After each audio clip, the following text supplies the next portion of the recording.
¿qué quieres que suceda?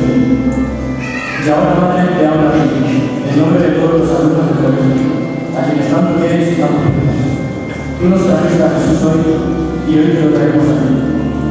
Cuida siempre de nosotros, no nos dejes nunca solos. Muéstrate siempre que eres Madre de todos. Te ofrecemos nuestra vida, nuestras alegrías y deseos.